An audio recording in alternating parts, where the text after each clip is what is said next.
Ассалаумағалейкум қазақ елі. Достар, өкінішке орай қазіргі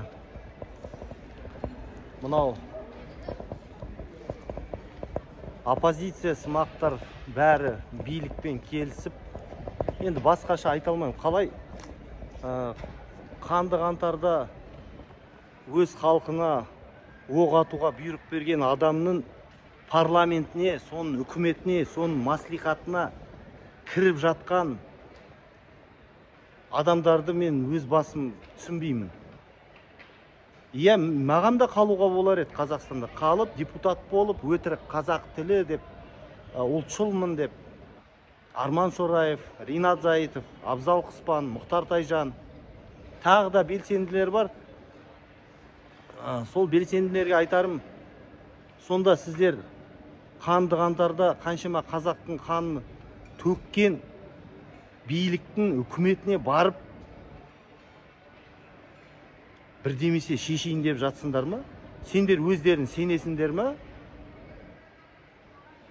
Әлде халықты ақымаққа санайсыңдар ма? Болды ғой, сендермен толық профбеседа өткізіп, билік келісті, айтқан шығар. Ең оңай жолда айтуға, маған қуат қайтем, енді ан жаққа барып не шешесіңдер? Адамды аямай атып өлтірген қанышер убийцалармен барып сендер бірдемеше шешкілерің кеп тұр ма?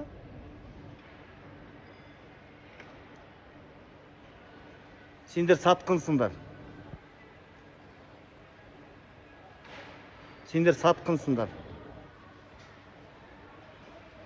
Сендер ең оңай жол таптыңдар. Үкіметке барып, ішінен бірдемесе жоқ, ештеңе шешпейсіңдер.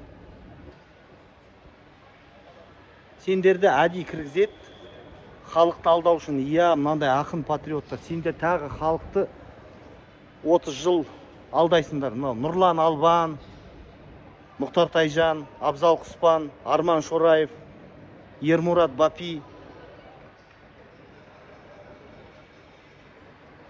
Қантарды тез ұмыттыңдар сендер. Ең оңай жол таңды. Мен де қазір елге келіп, самолетқа отырып, мен депутат болғым деп, бірақ мен өз ар намысымды, ұятымды сатам онда. Қазір мен самолетқа келіп, мен осы үкіметке депутат болып келіп, билікке келіп айтсам, мен көтімді қысам, мені қабылдайды. Бірақ мен осымен қалай өмір сүрем ары қарай? Мен өз-өзімді жек көрем ғой, мен сатқын болам.